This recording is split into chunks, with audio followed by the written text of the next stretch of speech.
Vale recalcar como un comentario es que pues el procedimiento tributario es una herramienta para que el contribuyente pueda acceder al derecho sustancial. Me explico. Es necesario que conozcamos cuáles son las reglas de juego que tenemos con la administración para poder acceder a los beneficios sustanciales. Entonces mi presentación la quiero arrancar con el término de firmeza, con las modificaciones que trajo la nueva ley de financiamiento respecto a los términos de firmeza. Y quisiera arrancar diciendo qué es la firmeza. La firmeza de las declaraciones tributarias hace acotación o hace referencia a la inmutabilidad de las declaraciones tributarias. Ustedes me dirán, bueno, ¿y qué es eso de inmutabilidad? Y yo les diré, la inmutabilidad es aquella característica que permite que las declaraciones tributarias no sean modificadas. Tiene una doble cara. Como se dan cuenta, esta inmutabilidad o esta garantía de no modificación va de dos caras. Una para el contribuyente y otra para la administración. Es una garantía que me dice, señores, autoridad tributaria, usted a mí no me puede modificar la declaración, ni yo tampoco la puedo modificar después del transcurso de un periodo de tiempo.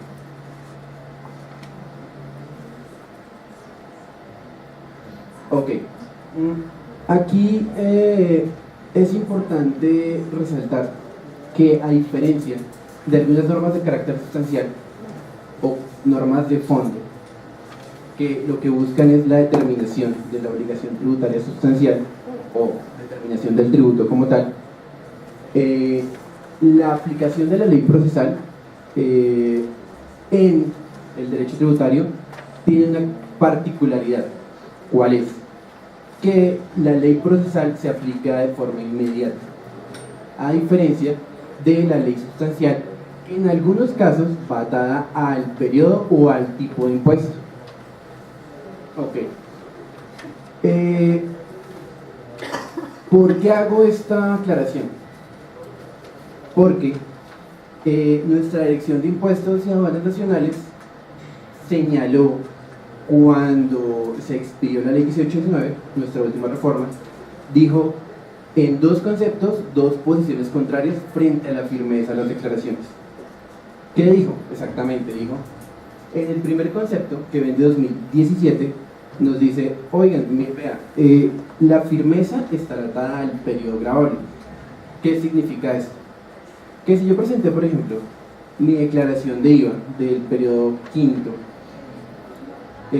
esta declaración estará atada a el periodo grabable, o sea que se empezarán a contar términos a partir del año en que se presentó la declaración, de la cual correspondía la declaración. Pero, ¿qué dice el otro concepto? Que es una posición que se reconsideró de forma posterior en diciembre del año pasado. ¿Qué dijo? Dijo, señores contribuyentes, la firmeza no está atada al periodo de declaración, sino cuando se declara. Me explico. ¿Cuál es la diferencia? La diferencia consiste en que mientras la firmeza en el primer concepto se ataba a el periodo del cual hacía referencia, por ejemplo, mi declaración de renta hacía referencia del año 2016, pero yo la presentaba en 2017, los términos de firmeza se contaban del 2016. ¿Por qué? Porque era el periodo en el cual estaba mi declaración.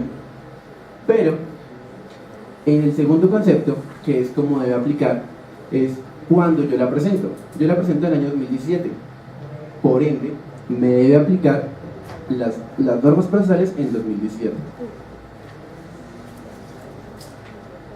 Bueno,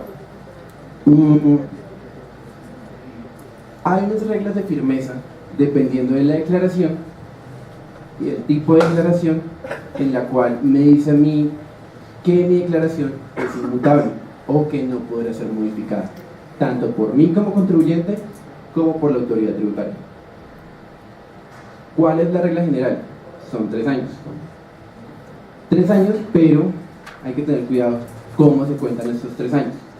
Son 3 años para las declaraciones que fueran presentadas oportunamente para las declaraciones que fueron presentadas extemporáneamente, y ya les explico cómo se diferencia, y las declaraciones que presentan un saldo a favor. ¿Cómo se cuenta en el primer caso? En el primer caso son 3 años cuando yo presenté mi declaración oportunamente. Yo tenía un término terminado en abril del año 2018, la presento, a partir de ese periodo de tiempo empiezo a contar los 3 años. Ahora, ¿qué pasa cuando yo presento mi declaración de forma inoportuna? A partir de ese momento, la presento, no sé, en mayo, junio. A partir de ese periodo de tiempo, de ese momento, empiezo a contar mis 3 años. Ok. Ahora, cuando hay un saldo a favor y yo lo solicito en mi declaración, también tengo 3 años. Pero ¿qué pasa acá? Aquí podemos extender nuestro periodo de firmeza en unos 5 años si nos vamos a un extremo. Me explico. A mí el artículo 714, 705 del Estatuto Tributario me dicen: si usted tiene un saldo a favor, usted puede presentar la solicitud, y a partir del momento en que ustedes presenten la solicitud, se empezará a contar el periodo de tiempo. Vamos a un ejemplo. Yo presenté mi declaración en abril del año 2018,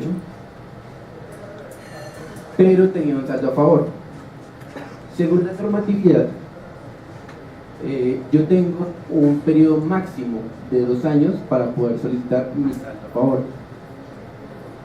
Supongamos que yo solicito mi saldo a favor en el último día que yo tenía para hacerlo. Ya vencido los 2 años. A partir de esos 2 años, cuando yo presento mi solicitud, empieza a correr mi término de firmeza de 3 años. ¿Qué significa esto? Que mi declaración quedará en firme después de 5 años, lo cual ya empieza a ser no riesgoso, pero sí se debe prestar mucha atención. ¿A qué voy con esto? No necesariamente el hecho de que mi periodo de firmeza sea amplio o corto me indica, es una potencialidad de que la administración esté fiscalizando mis declaraciones. Es más desgaste administrativo, y así nosotros no tengamos ningún pecado que ocultar. Sí es importante señalar que un periodo de firmeza alto, donde la administración me esté fiscalizando rubro por rubro de mi declaración, implicará un desgaste mayor, tanto administrativo como procedimental.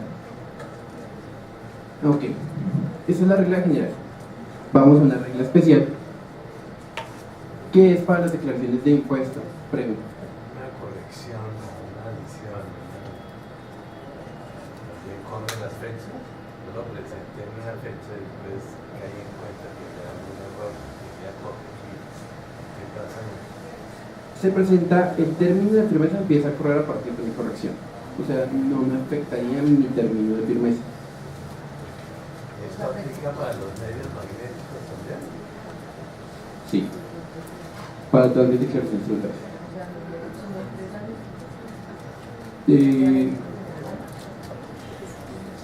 Por regla general, sí. Ya miramos las reglas especiales. Tengo otra regla especial que aplica para mis declaraciones de impuestos sobre las ventas y retenciones de la fuente, que igual son 3 años, pero estos 3 años no cuentan a partir de la presentación de las declaraciones, sino esta firmeza se acoge a la presentación de mi declaración de impuestos sobre la renta del respectivo periodo. Ejemplo, yo presento mi declaración de impuestos sobre las ventas del 6º periodo, ahorita lo presenté en enero del año 2018. ¿Cuándo empieza a correr el término? No empieza a correr a partir de enero de 2019, sino empieza a correr a partir de abril de 2019. ¿Por qué? Porque esta declaración va atada a la declaración de renta del periodo donde yo presenté esa declaración. Me explico. Como yo presenté mi declaración del 6º periodo de IVA del año 2018, ese periodo de firmeza se contará a partir de la declaración del año 2018, que se presentará en el año 2019, en abril. Exactamente. También. Exactamente. 6 años. Aquí empiezan a correr un poquito los términos y se empiezan a ampliar. 6 años. ¿Para qué? Para las declaraciones de impuestos sobre la renta que tengan una particularidad. ¿Cuál es? Que el contribuyente está obligado al régimen de precio-transferencia. ¿Por qué se da esto? Según exposición de motivos, al ser pretransferencia un procedimiento con tan altísima complejidad, tanto económica como de fiscalización, la administración necesitó un periodo adicional para poder fiscalizar estas declaraciones. Por eso tenemos 6 años. Ahora, tenemos otros 6 años. Aquí hay 6 y 12 años. ¿Por qué las menciono de forma conjunta? Porque en estos términos de firmeza podemos ver una antinomia o un conflicto normativo en los periodos de firmeza. ¿A qué hacen referencia los 6 y 12 años? Hacen referencia a las declaraciones que presenten pérdidas fiscales. Entonces, cuando una declaración presenta una pérdida fiscal, de acuerdo con el artículo 147, que es una norma especial, dice que el término de firmeza será de 6 años. Cuando se determina, compense la pérdida fiscal. ¿Qué podemos señalar en este punto? Bueno, antes de eso, y 12 años para las declaraciones donde se liquiden pérdidas fiscales. Como les decía, se presenta una antinomia. ¿Por qué? O un conflicto normativo. ¿Por qué?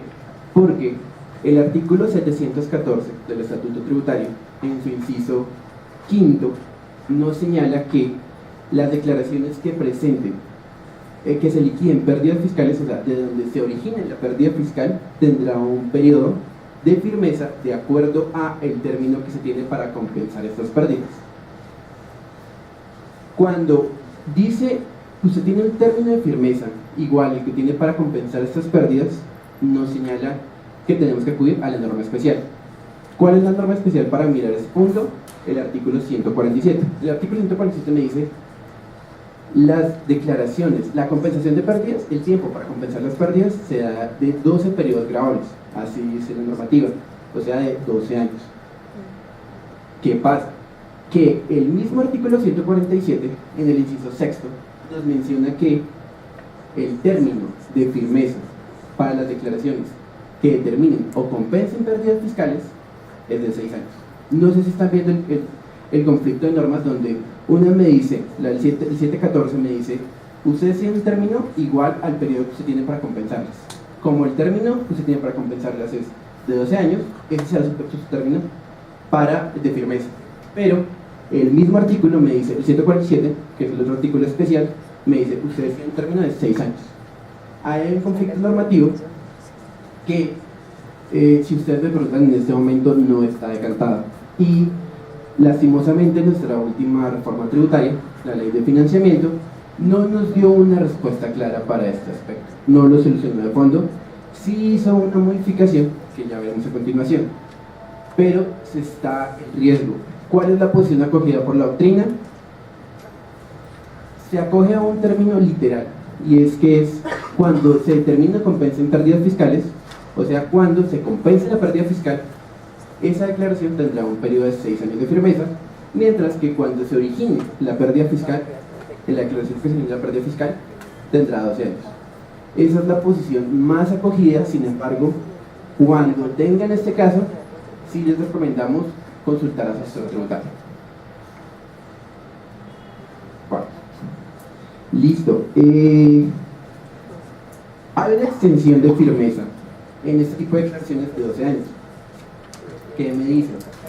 El artículo 714, en su mismo articulado, me dice: ustedes tienen una extensión de firmeza en cuanto a que si ustedes llegan a compensar sus pérdidas fiscales en los 2 últimos años que tenían para hacerlo, se aumentará el periodo de firmeza a 3 años. Entonces vamos a hacer un ejemplo para que se den cuenta cómo cambia.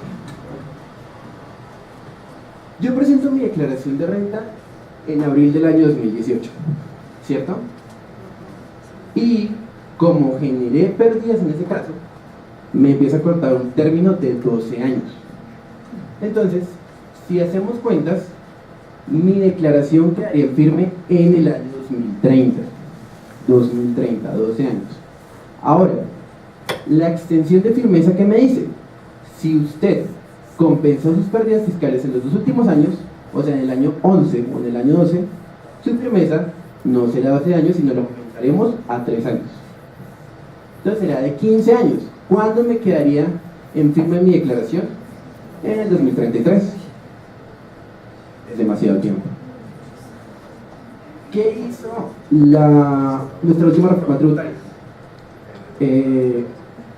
Eliminó ese inciso y dijo, ok, señores contribuyentes, no importa si ustedes compensan sus pérdidas en los 2 últimos años o en el primero, si ustedes generaron pérdidas fiscales, tendrá una firmeza de 12 años, no nos va a contar los otros 3 años. Y esa fue la modificación. Esta fue la modificación donde se derogó ese apartado, pero aún así tenemos un periodo de firmeza cuando presentemos pérdidas fiscales de 12 años. Volvemos al caso para que lo puedan ver más práctico. Yo presenté mi declaración en abril del año 2018, compensé pérdidas igual en los 2 últimos años, en el 2029. ¿Cuándo quedan firme? Sin importar el término, quedan firme en 2030, 12 años. Ok. Bueno, adicional a este término de firmeza, a esta modificación del término de firmeza frente a este tipo de declaraciones, también tenemos un beneficio de auditoría donde me da un término de firmeza especial y que ustedes pueden considerar que es bastante atractivo. ¿A qué me refiero? Si mi impuesto, ¿qué me dice la ley? Me dice, si mi impuesto aumenta en un 30% o en un 20% de consideración al año inmediatamente anterior, impuesto neto, o sea, quitando lo que son descuentos, si tuve un aumento en estos términos, mi firmeza ya no será de todos los años que les digo a ustedes, que si vieron bastantes dependiendo del tipo de declaración, será de 6 meses y 12 meses. Entonces, en ese periodo de término que tenemos, que la DIAN puede cuestionar mis declaraciones, pero solamente tendrá un término de 12 y 6 meses. ¿Cuándo? Cuando mi incremento haya sido del 30% o del 20%, dependiendo. Aquí es importante resaltar 5 temas puntuales. ¿Cuáles son? A mí la ley de financiamiento me dice, ojo, que no aplica para todo el mundo. ¿A quiénes excluye de este beneficio? Excluye a las personas, a los contribuyentes que tengan beneficios de acuerdo a su ubicación geográfica. Hay algunos contribuyentes que tienen unos beneficios por estar ubicados en cierto tipo de zonas. En este caso no aplicará el beneficio de auditoría. Cuando se presente pérdida fiscal, que era lo que yo les decía, que hay una firmeza de 12 años o de 6, dependiendo tesis y dependiendo pues en el análisis que se haga en su momento, en ese tipo de declaraciones no veremos la aplicación del beneficio de auditoría, porque a mí la ley me dice, ok, igual puede aumentar el impuesto, puede cumplir con los requisitos, pero me dice taxativamente que la administración podrá fiscalizar en años posteriores la declaración. Entonces aquí es cuando decimos de qué me serviría este beneficio cuando yo tengo una declaración con pérdida fiscal si yo no puedo hacer uso del beneficio de auditoría. Ok. Retenciones inexistentes. Un requisito, el otro requisito adicional, además del incremento del impuesto que me pide a mí la legislación, es haber hecho el pago oportuno del impuesto. Si mi impuesto aumentó en un 30 o en un 20%, el pago y la presentación de la declaración la debe haber hecho en debida forma y de forma oportuna. ¿Qué pasa con las retenciones en la fuente?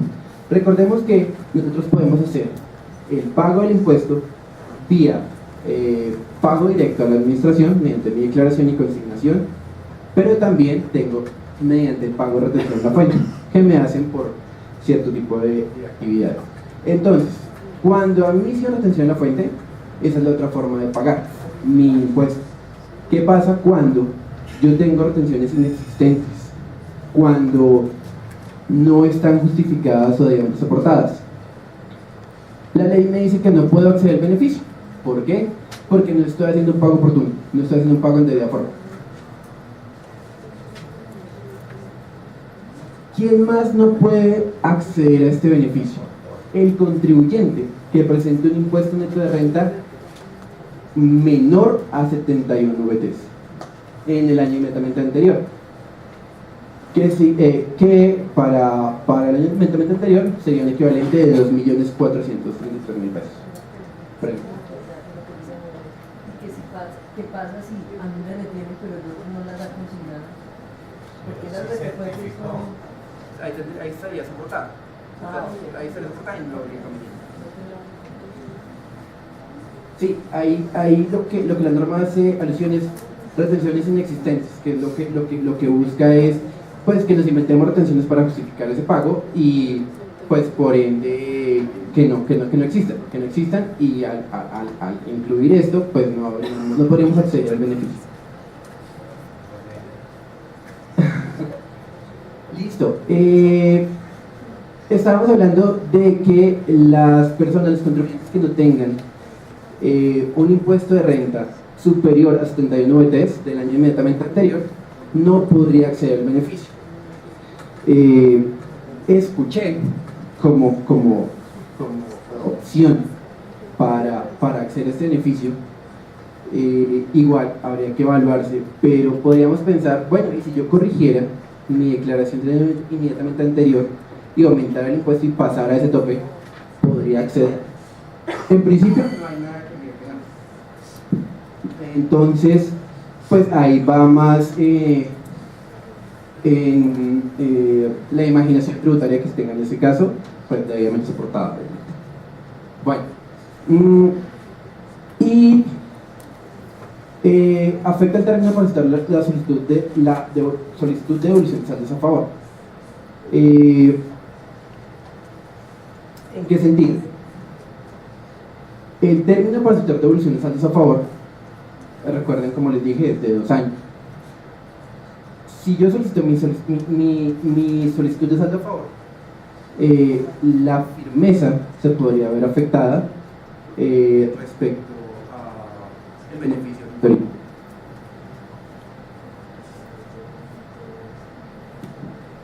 Ok.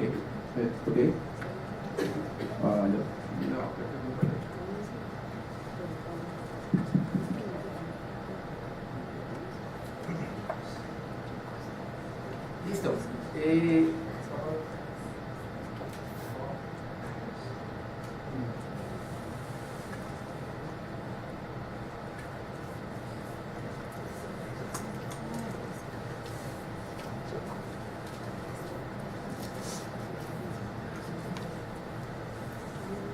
Listo, ok, sí, mucho mejor. Declaraciones de retención en la fuente. Entonces, el otro cambio procedimental que evidenciamos en nuestra última reforma tributaria es una nueva determinación que le da un carácter de título o valor a mis declaraciones de retención en la fuente. Contextualizándonos un poquito. La ley 1819 nos dijo que si nosotros presentamos nuestra declaración de retención en la fuente antes, oportunamente, sin el pago en ese momento, mi declaración no sería ineficaz. O sea, nacería la vía jurídica y en principio tendría una suerte de generar efectos jurídicos para la declaración. Pero me dice, si pasados 2 meses yo no efectúo el pago, en ese momento será ineficaz. Eso lo dijo la ley 1819. ¿Qué dice la ley de financiamiento? Dice, ok, no vamos a cambiar nada en eso, sigue el término, ustedes pueden seguir presentando su declaración de retención en la fuente sin el pago y tiene un término de 2 meses para que puedan realizar el pago y genere los efectos jurídicos de la declaración de retención en la fuente. pero le da un carácter de título o valor a la declaración. ¿Qué quiero decir con esto? La administración podrá hacer un cobro coactivo si se pagó o no se pagó la declaración de retención en la fuente. Entonces, si yo presenté mi declaración de retención en la fuente, pero no hice el pago en el periodo, ni en el momento del pago, ni en el momento de la presentación, ni en los 2 siguientes meses, por disposición de este mismo artículo será ineficaz. ¿Qué significa que es ineficaz? Que no nace de la vía jurídica, no genera efectos,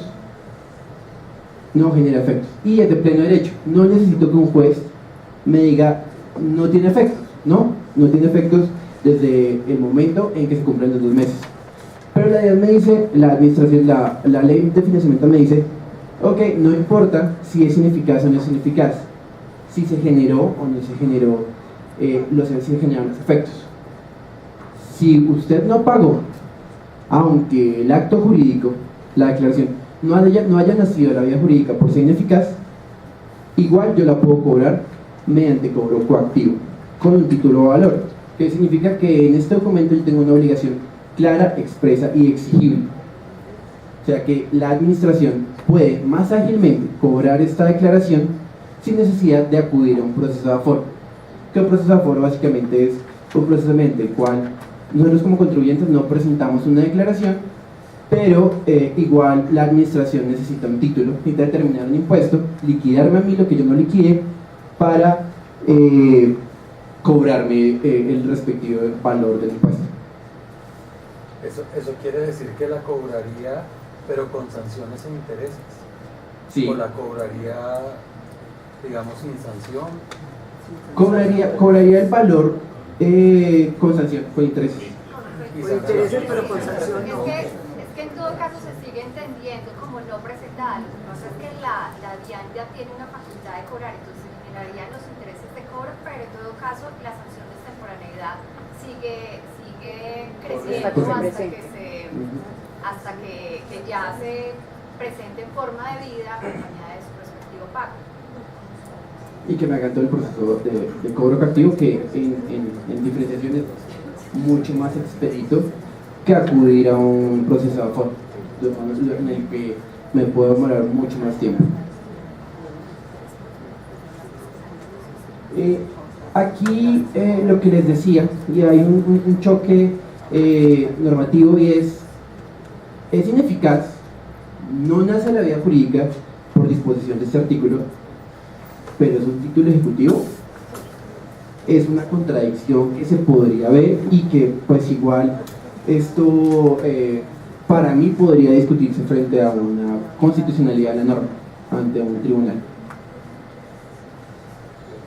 El efecto de las declaraciones, pues ya lo mencionamos, que es que la administración podrá proceder al cobro de la obligación.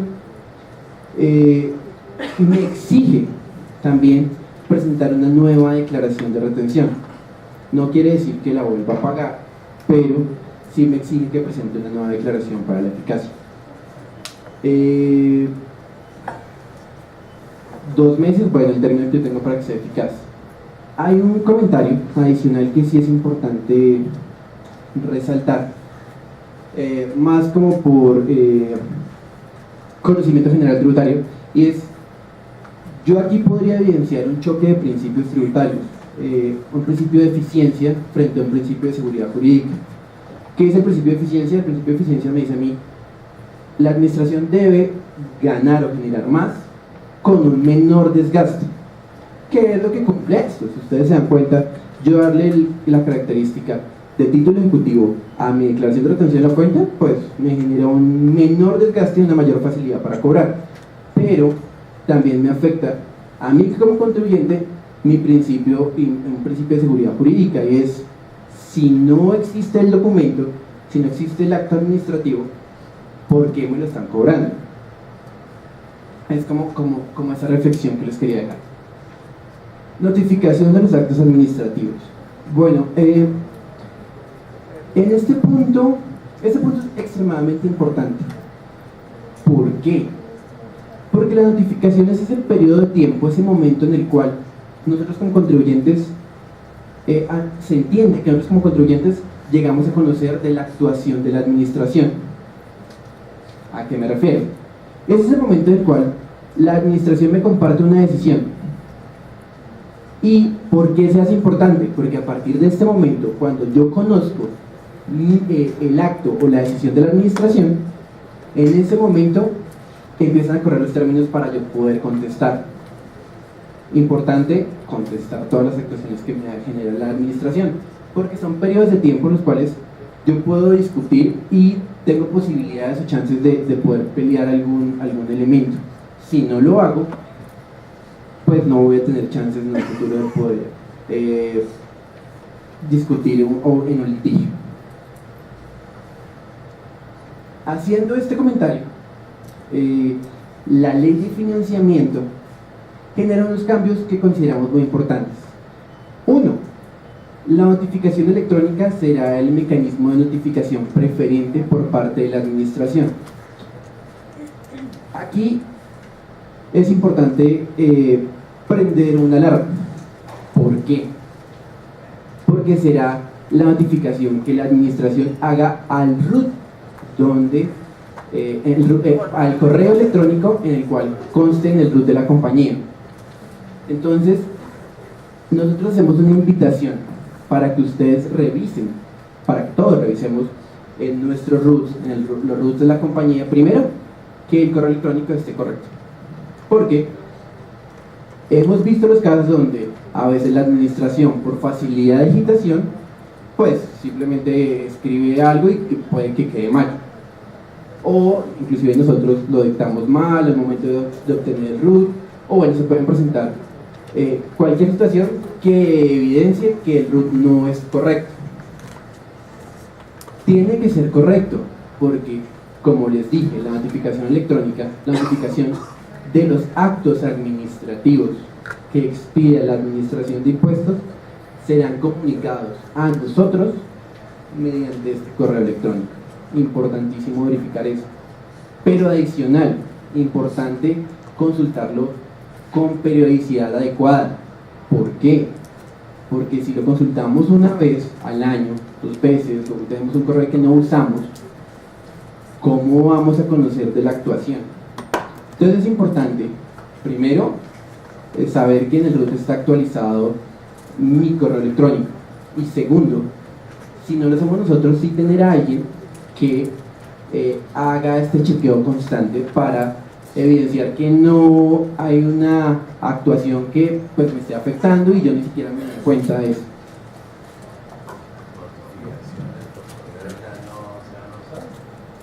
Un punto que ya tocamos, ya vamos a tocar ese punto, pero como hincapié es sí se seguirán efectuando, que son las declaraciones por correo certificado, que es cuando llega a mí el acto administrativo y la administración mediante el correo certificado, que es la guía, o mediante el sello que ponemos en la compañía que dice recibido, pues entendemos que en ese momento se efectuó la notificación. Sí se sigue efectuando y también otro tipo de notificaciones, pero la administración dice, la ley de financiamiento dice, seguirá efectuándose, pero primero cambian unos términos para entenderse notificado el acto administrativo, y segundo, la notificación electrónica será preferente. Lo que quiere decir que aunque se sigan efectuando las anteriores notificaciones, primará la notificación electrónica, será el medio preferente, será el principal medio por el cual trate de notificar la administración en una actuación. ¿Sí? Ok, listo. Un punto importante, bueno, este lo tomamos más adelante, pero ¿qué dice la ley de financiamiento? Dice que este mecanismo de notificación electrónica empezará a correr o se efectuará a partir del 1 de julio de este año. Entonces, el primer semestre, la administración y la ley de financiamiento le está dando al contribuyente un periodo de tiempo para el cual pues hagan lo que les digo, el chequeo del correo electrónico y la actualización correspondiente. ¿Pregunta? Ahí dice que por regla superior 5 días hábiles, 5 días hábiles. 5 días calendario. O sea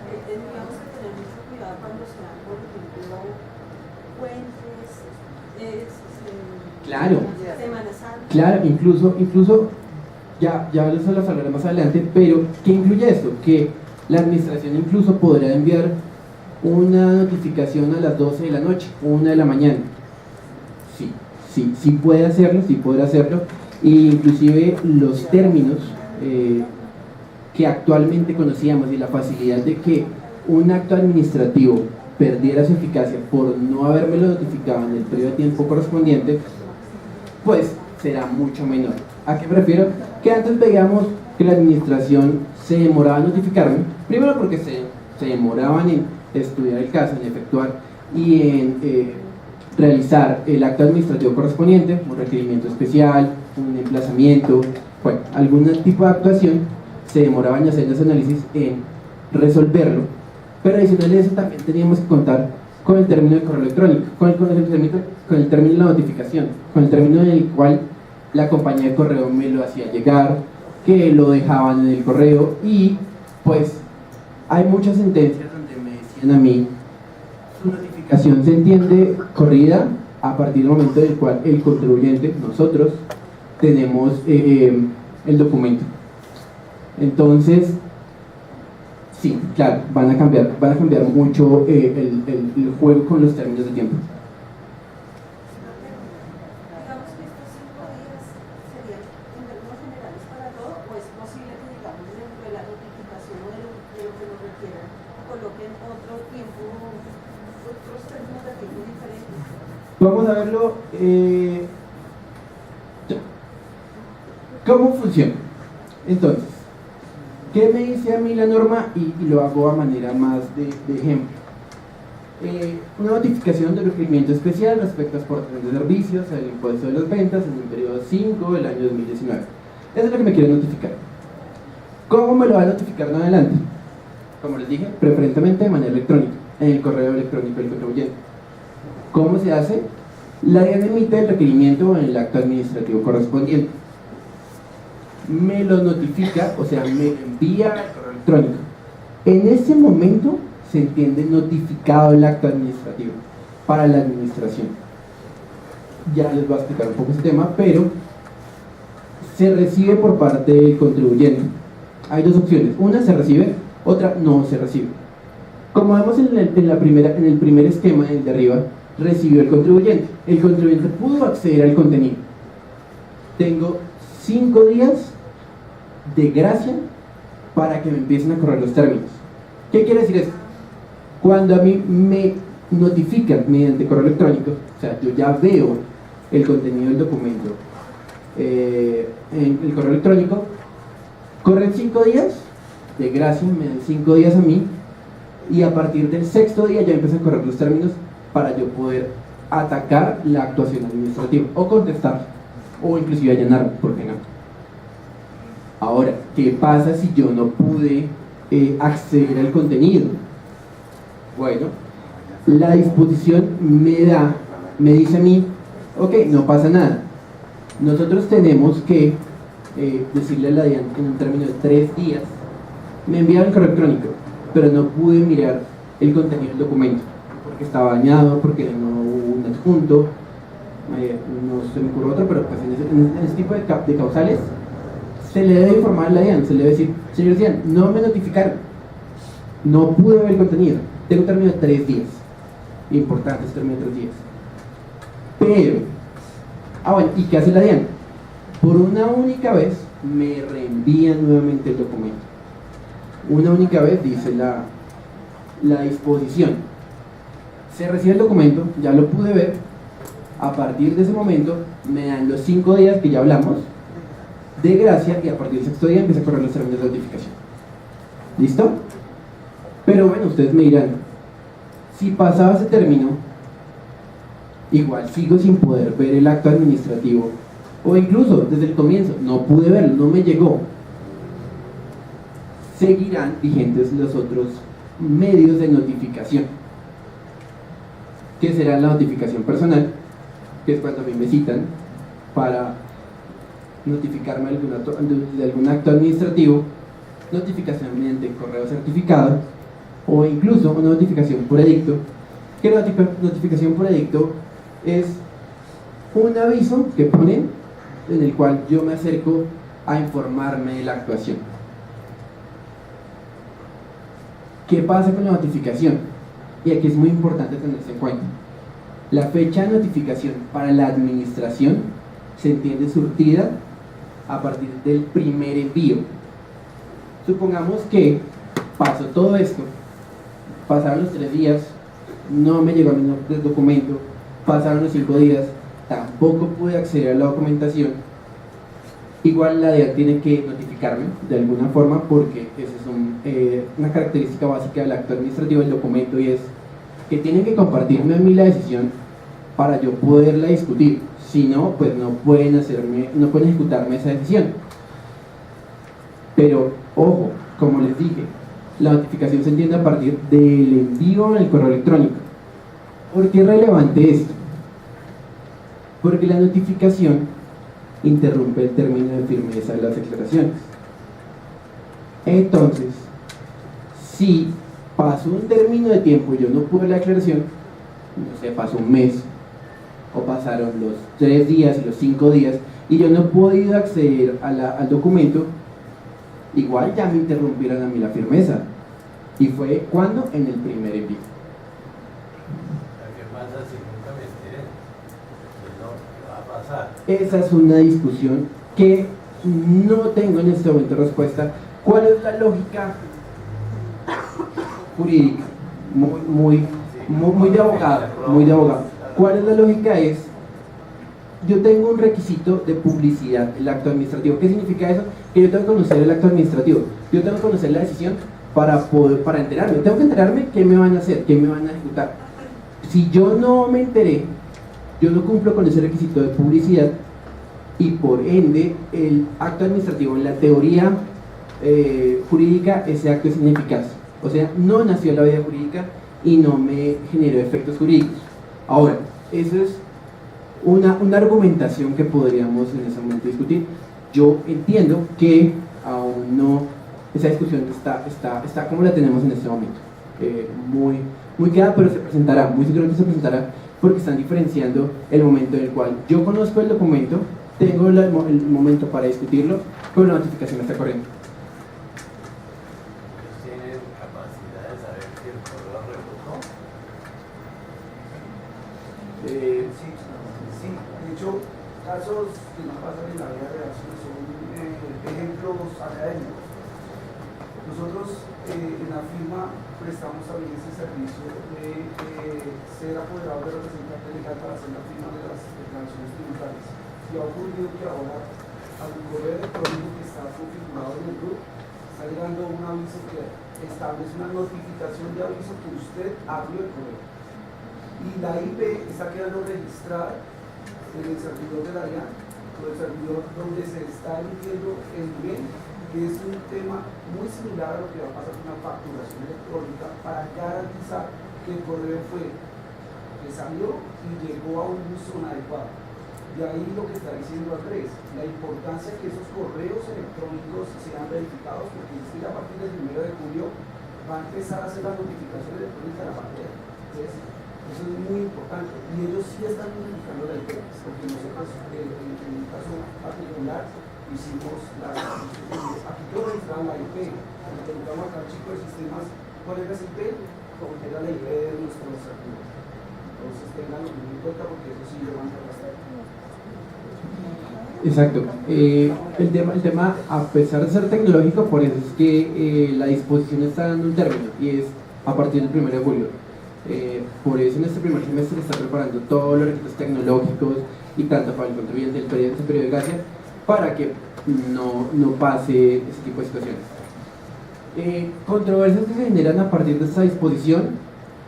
Una es que yo, con la simple inclusión de mi correo electrónico, yo acepto que me notifiquen de manera electrónica. Esto contraerá un poquito al Código Contencioso Administrativo, Código Procedimental de Proceso Administrativo, porque a mí me dicen que cuando a mí me notifican electrónicamente, yo tengo que hacer una aceptación. Tengo que de manera voluntaria aceptar esta manera de notificación, lo cual implica que yo de manera expresa y voluntaria pues lo notifique. No sabemos hasta qué punto voluntario es que yo tenga el correo electrónico en el root, que igual me lo van a pedir, no sé qué tan voluntario es. Ese es un término de discusión. La publicidad del acto administrativo con independencia de la oponibilidad era el caso que comentábamos. ¿Qué pasa si a mí nunca me notificaron, nunca conocí el acto, pero igual ya se entiende notificado? Esa es una discusión que es muy seguro que se vea en los tribunales. Y la norma también me habla de causas imputables al contribuyente para volver a notificarme a mí el acto administrativo. Yo me pregunto, ¿qué causas no son imputables al contribuyente? Habría que definirse, pero yo creo que muchas causas pueden ser imputables al contribuyente. Que el correo electrónico esté mal, que se vaya spam, que, bueno, una persona que exactamente. Entonces, esto también se tendrá que ver sujeto a reglamentación. Bueno, hay una derogatoria del numeral 3 del artículo 130 del Estatuto Tributario, artículo que me decía, si, en resumido, si el acto no fue notificado, el acto será nulo, lo cual es inoperante y iba en contravía del Código Contencioso Administrativo y la jurisprudencia del Consejo de Estado, porque como les dije, la falta de notificación, la indebida notificación, no me genera que sea nulo, sino que sea ineficaz. Esto es más de técnica jurídica, pero ¿cuál es la diferencia fundamental? Y es, la ineficacia se produce desde el momento de la expedición del acto administrativo. No necesito un juez que me diga a mí que no va a generar efectos. En cambio, la nulidad sí necesito de un juez que me diga ese acto administrativo es nulo, por ende no va a producir efectos de aquí en adelante, a rasgos generales. Bueno, esas son como las diferenciaciones entre nulidad y ineficacia. Se presume válido, tiene fuerza ejecutoria cuando es nulo, o sea, llega a producir efectos mientras un juez lo declara con pérdida de fuerza. Bueno, hay un punto importante que generó mucha discusión a partir de la expedición de esta nueva ley de financiamiento, y es que se derogó el artículo 264 de la ley 223 del 1995. ¿Qué decía este artículo? Decía que nosotros como contribuyentes podemos ampararnos en algún concepto de la Dirección de Impuestos para poder efectuar una actuación tributaria. No es obligatoria para nosotros, pero los funcionarios sí deben respetar esa actuación que se ampara conforme al concepto. Se derogó y pues ha generado inestabilidad y malestar en todos nosotros, porque pues en principio uno diría, si no tengo el mecanismo para alegar conceptos en mi discusión, ¿qué me queda? Porque pues ya se pierde un poco ese principio de seguridad jurídica y entonces me empiezan se vuelve un poco al arbitrio del funcionario si me reconoce o no me reconoce esa actuación. ¿Qué les puedo decir? Bueno, ¿y cuál es la nueva regulación? La ley de financiamiento me trae un reemplazo, la derogó, pero me trae este contenido en su artículo 103 y me dice si las actuaciones, los conceptos seguirán siendo obligatorios para los funcionarios, pero me quita una parte fundamental que decía el anterior artículo, y es que ya solamente solamente me dice que solamente puedo sustentar mis actuaciones en vía gubernativa y jurisdiccional con base en la ley, como tratando de desconocer si yo pudiera alegar algún concepto de la DIAN para argumentar una posición contraria a la administración. ¿Sustento en la ley único sustento? Yo creo que no. Hay argumentos para decir que no. Y uno es que la Constitución me dice que los conceptos, la doctrina, más que todo doctrina oficial, que es como se entiende los conceptos de la DIAN, la doctrina y la jurisprudencia son criterios auxiliares de interpretación. Por ende, solo con eso yo ya puedo utilizar un concepto para argumentar una posición. Puede que a mí el juez me niegue esa actuación porque considera que ese concepto o esa doctrina pues aparta un poco del procedimiento jurídico o legal pertinente para esa actuación, pero igual lo puedo hacer. También puede que sea un acto administrativo, y esto sigue siendo un tema un poco jurídico, pero ¿qué quiere decir esto? Un acto administrativo es un acto de la administración que tiene fuerza vinculante para sus administrados. Por ende, si se llegara a comprobar que esos conceptos son actos administrativos, seguirían siendo vinculantes igual para sus administrados. Y hay varios argumentos para decir que sí. Y igual, como les dije, hay un carácter vinculante para los funcionarios, es de obligatorio cumplimiento, de acuerdo al artículo 133, sigue diciendo. Ok, aquí se presenta un beneficio para el pago de algunas obligaciones con la posibilidad de seguir discutiendo. Contextualicemos un poco lo que estoy diciendo. Si nosotros nos veíamos envueltos en una discusión administrativa que tenía un carácter tributario, lo que se hacía era evaluar si podíamos o no podíamos ganar. Siempre hemos mirado qué argumentos podemos utilizar, y si teníamos argumentos para ganar y para irnos en las últimas circunstancias, pues en teoría era lo que se podría hacer. Ahora tendríamos que evaluar los costos administrativos que implica un proceso ante la administración, tanto en vía gubernativa como en vía jurisdiccional, y los gastos de abogado también. ¿Qué pasa? Esta disposición a mí me da la opción de, ok, señoras administración, me emitieron un acto en contrario, un emplazamiento, perdón, un requerimiento especial, una ampliación a requerimiento especial, o un acto administrativo que me emana a mí la obligación de declarar algo que no declaré o algo que la administración considera que no está correcto, y me da la opción de acoger algunas glosas que me dicen sí, está mal. Yo puedo decir sí, está mal, me acojo parcialmente o totalmente, pero también puedo después alegarlo ante la jurisdicción.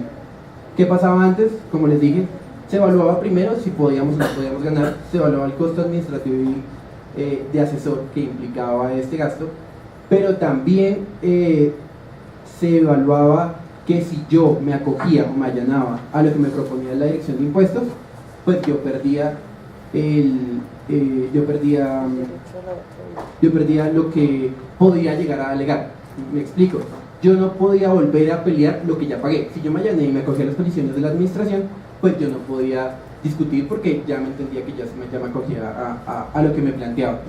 Aquí me da la opción de, ok, allánese, o sea, pague lo que usted considere, acoja lo que usted considere, total o parcial, y más adelante puede discutirlo ante la jurisdicción. Esto es buenísimo porque a mí me da la opción de parar ese taxímetro de los intereses, que pues si ustedes lo han evaluado, los intereses incluso llegan a sobrepasar la obligación tributaria sustancial. ¿Qué implica acá?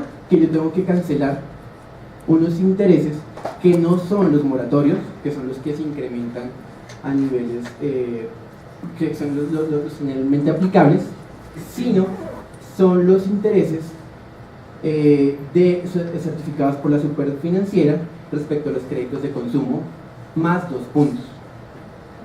Entonces vamos a mirar a qué me refiero. La superfinanciera, por regla general, siempre emite las tasas de acuerdo al mes de los créditos de consumo y las tasas de usura. ¿Qué pasa? Por regla general yo tendría que cancelar los intereses según la tasa de usura, pero a mí esta disposición me dice, no se preocupe, cancele los de consumo, la tasa de consumo, más 2 puntos. Entonces miremos cómo cambia. Consumo, si ven, es normalmente, por ejemplo, en febrero, 21,01% más 2 puntos quedaría en 23,1%. La diferencia, conforme a la regla general, es de 6,51 puntos, porque por regla general yo tendría que haber cancelado 29,52. No sé si es claro. No, listo. Bueno, hay unas conciliaciones y unas terminaciones por mutuo acuerdo. Hay unos beneficios que a mí me dan por determinar los procesos que se tengan, tanto en vía jurisdiccional ante un juez, contencioso administrativo, que es el juez competente para conocer de estos aspectos, o los procesos que yo tenga en contra de la administración en vía gubernativa, vía gubernativa es el escenario ante la DIAN, que es la que decide en este aspecto. Hay dos situaciones. Primero, yo termino la vía gubernativa, o sea, peleo ante la DIAN y la DIAN me dice si sí o si no. Normalmente sabemos que la DIAN siempre es más benévola para lo que considera debe aplicar, y si agotamos esta vía gubernativa tendríamos un escenario contencioso administrativo, que es ante juez. Estos dos escenarios. Hay los beneficios que a mí me dan por terminar estos procesos anticipadamente. Pero, un momento, ok, la jurisdicción no es que yo decida simplemente de terminar y ya, sino es una conciliación que yo hago con la administración respecto a intereses y sanciones, no respecto a la obligación sustancial.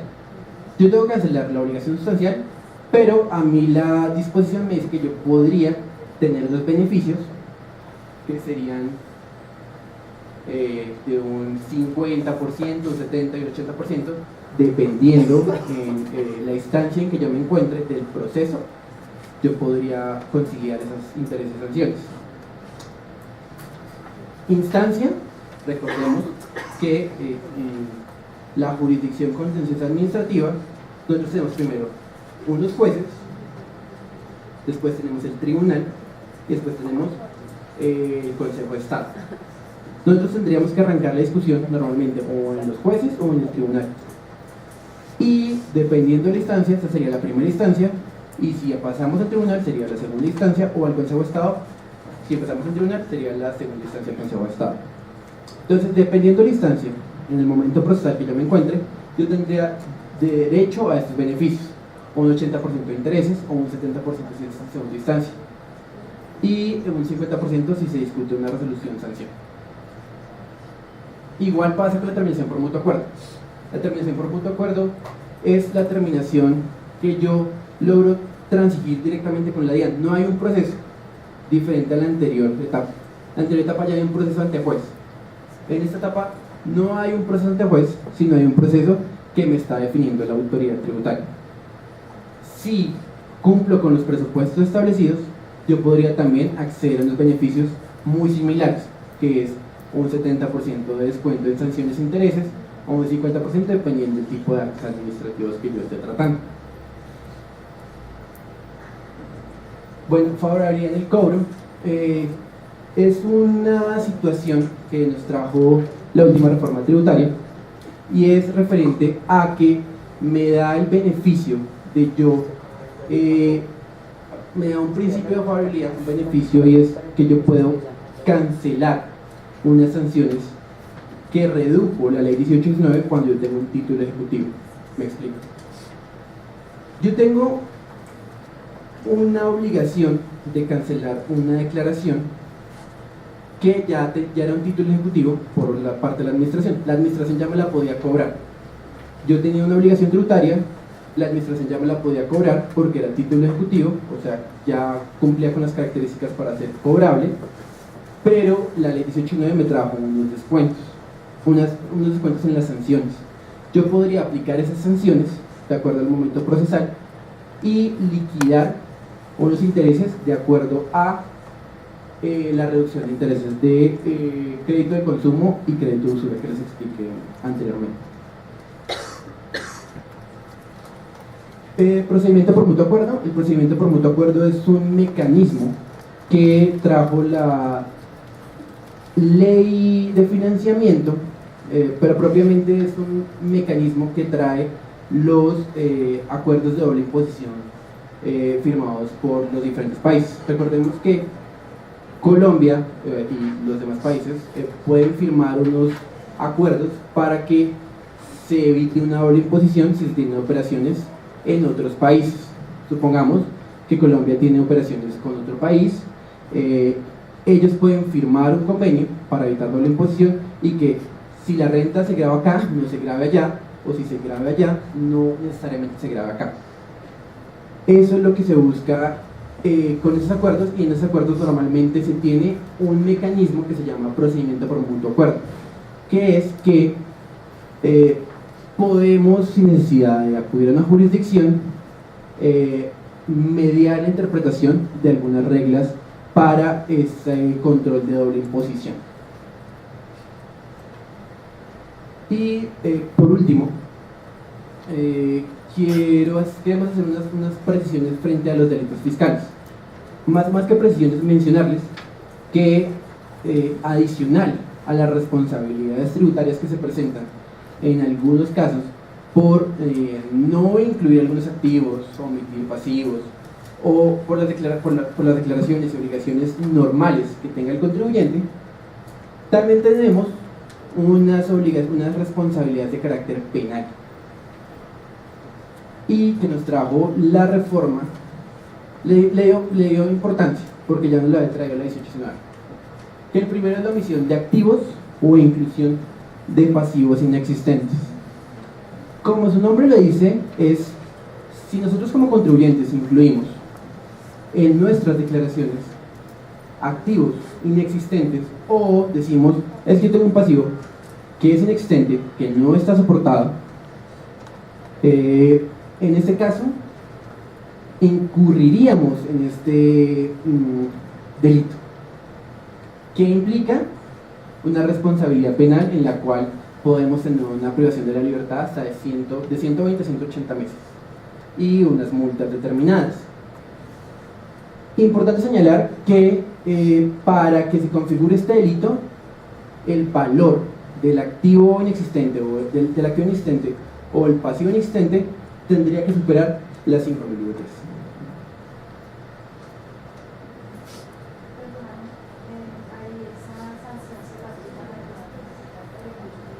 A la compañía, es que ahí hay una dicotomía, y es que la responsabilidad penal puede ser tanto para las personas jurídicas o para sus representantes legales. Se puede extender. En principio, sí sería para representantes legales, pero la multa va para la compañía. La compañía afectaría el patrimonio de la compañía. Se extendería la responsabilidad penal.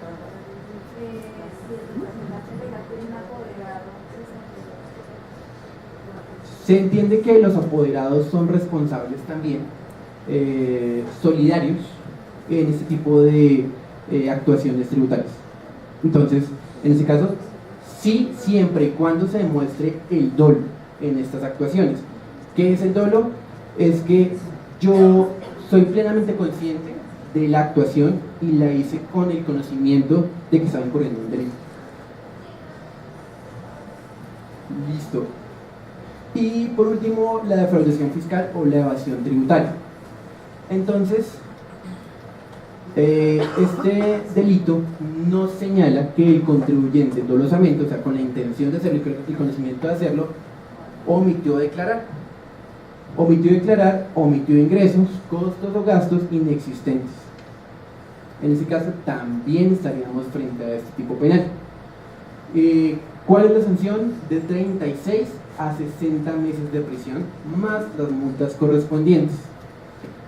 Entonces, para terminar, pues queremos hacerles la observación de que cada día pues las obligaciones tributarias van muy de la mano con las obligaciones penales. Entonces, no solamente tendremos que considerar cuando tengamos una obligación tributaria las obligaciones y las responsabilidades de carácter fiscal, sino también en estos casos también tendríamos que evaluar las responsabilidades penales que se pueden generar de nuestras actuaciones. Muchas gracias.